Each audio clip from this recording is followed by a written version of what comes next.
And we all have our privileges and our curses, All of us have that. That's why it's not useful to be envious of people. You're a young man, you see someone drive by in a Ferrari with a blonde, and you think, my God, he's got everything. And, the woman in the car is a prostitute who's got a cocaine addiction, and her life is just one catastrophe after another. And he's had to lie and cheat his way into this position, and he's afraid that everything's going to come crashing down on him. And that's what you're jealous of. And it's just not that profound. You don't want someone else's fate. Man, your fate's enough, and your adventure's enough. It's plenty. It's more than you can ever fully realize. And so that's also part of the reason that we all believe that the individual has some intrinsic dignity. It's don't be so sure that your position and your room is so damn trivial. It might be your attitude towards it that's trivial. And if you're in dire straits and dire circumstances, just look at how much opportunity you have to make things better. So, not that it's easy. You don't even want it to be easy.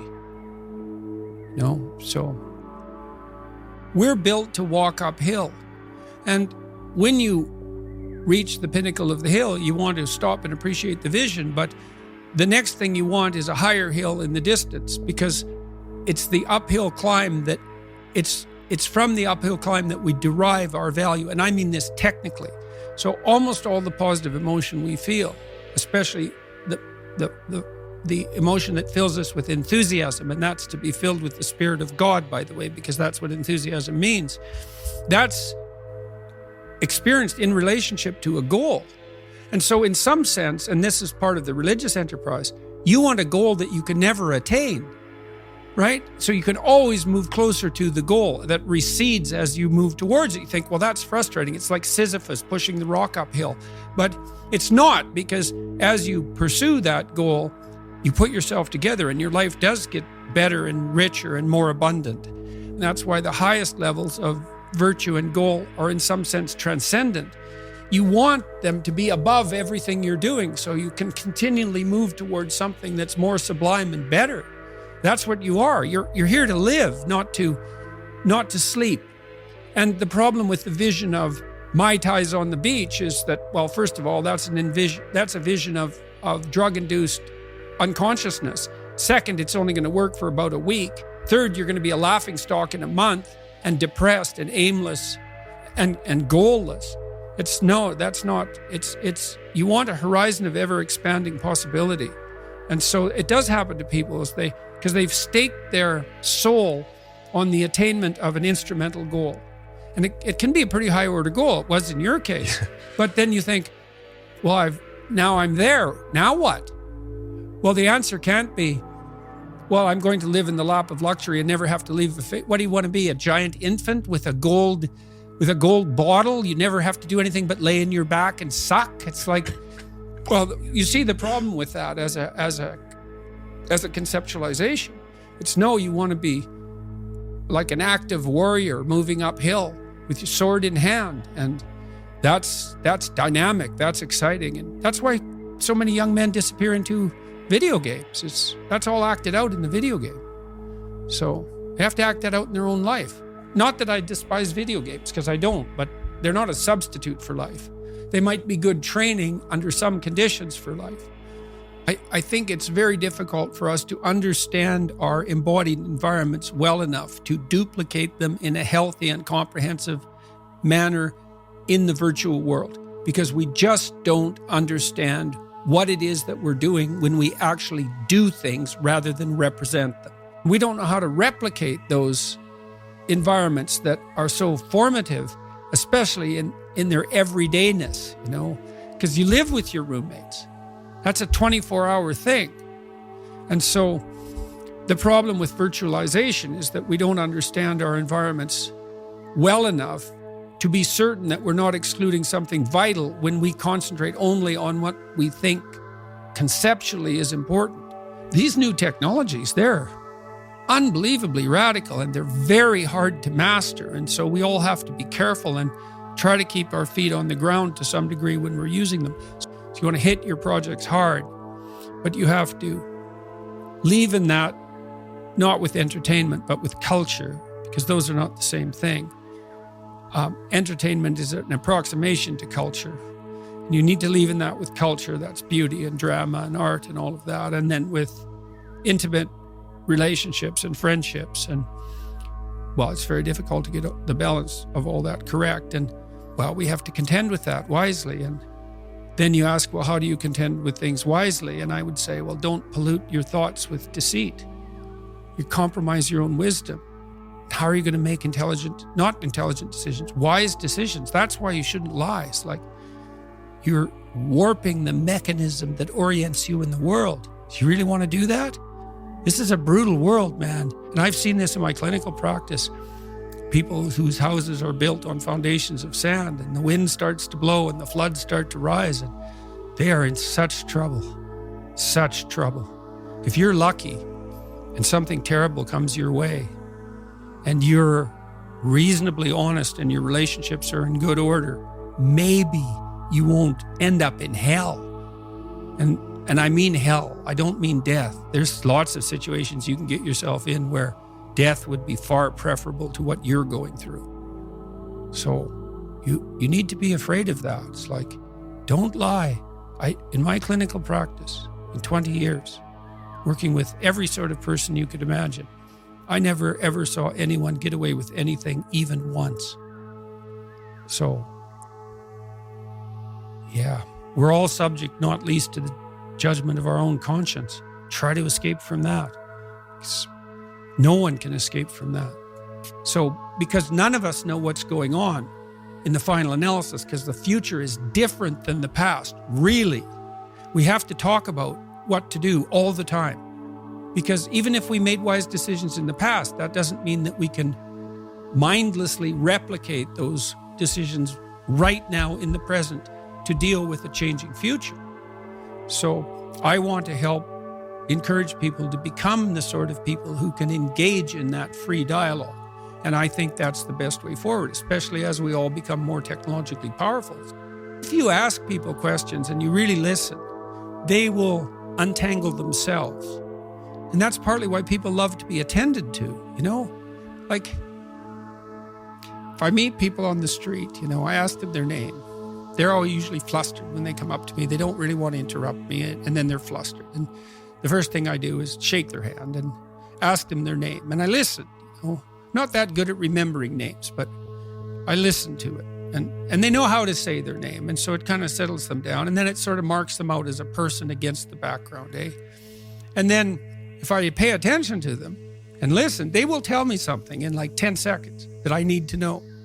Because they have something to say, And then if you listen, people tell you what they have to say, and then you get wise because you collect all that. And so you want to help someone. Well, first of all, you would decide that you're aiming towards help, right? And that you do that in the spirit of ignorance. This is what every good clinician learns, is I don't know where you're headed. I don't know what's wrong with you. This is a hard problem, man. It's like, what's your problem? I don't know what your problem is. So let's find that out first, and then let's find out. One thing you can ask people, this is actually useful in an argument with someone you love. They're upset with you. What are your preconditions for satisfaction? Now, I wouldn't state it like that. It's like, if I could give you what you wanted right now in the context of this argument, and I wasn't doing it in a manipulative way, what is it that I would have to say or do that would in principle satisfy you? And that's a hard question, And the person might say, well, I think you should apologize about this. And then I will say, what words should I use? And they'll say, well, if you loved me, you'd know. And I would say, no, I'm stupid and ignorant, and I don't know what the right words are to satisfy you. So why don't you give me a hand with that, and I'll utter them inelegantly and awkwardly in a good faith demonstration of my commitment to peace. And that won't be so good, because maybe it would have been better if I came up with it myself, but maybe next time I can do slightly better. And that works. It requires the person who's after you to think through the question even of whether there's anything that could be said or done that would satisfy them. And if the answer to that is no, well, probably the relationship is over. But certainly the person that they're accusing has been put in an absolutely impossible position. But usually, almost inevitably, if the person meditates on it for a bit, there is something that would satisfy them that can be negotiated, as long as they're willing to give you the opportunity to do it, stupidly and badly. And so if you want to help someone, the best way to help someone is not to give them advice, but to listen to them. So the question I was going to, is pretty much that is, what is a better question for me to ask you if I'm checking in on you? Because we asked that question with good intentions. Are you happy? What's a better question for me to ask Jordan Peterson? How are you doing? How are you doing? How are you doing? Brilliantly and terribly.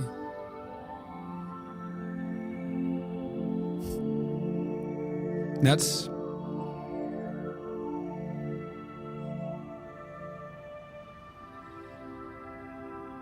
when you listen to a profound piece of music, one that sort of spans the whole emotional experience, it's not happy.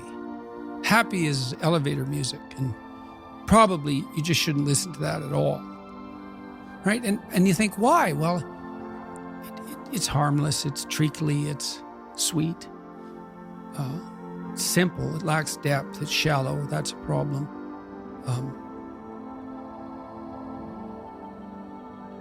It doesn't have that deep sense of awe and horror, I would say, that is characteristic of the best of all music.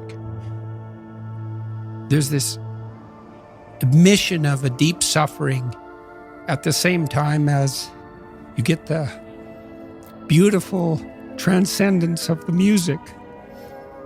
And that's meaning, that's awful in the most fundamental sense, but you need an antidote to suffering, and it has to be deep. And deep moves you tectonically, and it's not a trivial thing.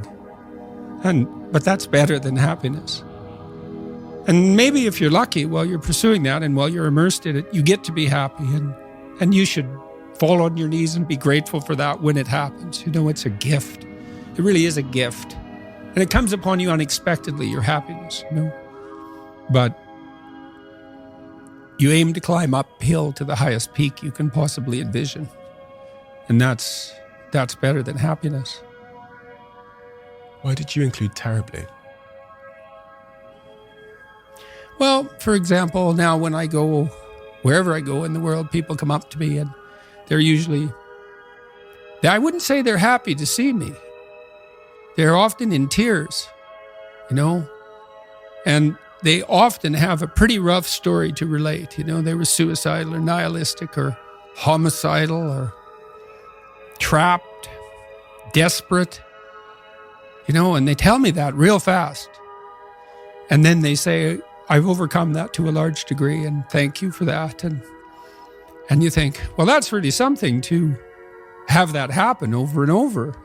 In some ways, you might think, well, how could anything better possibly happen to you than to have people come up to you all over the world, strangers, and open themselves up like that, like they're old friends so quickly.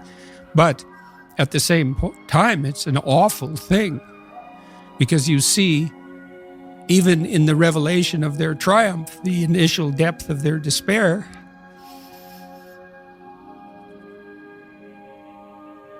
So I wouldn't change that. But it's not nothing. And it's certainly not just happiness. It's better than happiness, but it's almost unbearable. Why do you do what you do? To see what will happen. Some programs you cannot predict, right? You cannot predict how they're going to end. You have to run them. Well, I believe that truth will save the world. I believe that.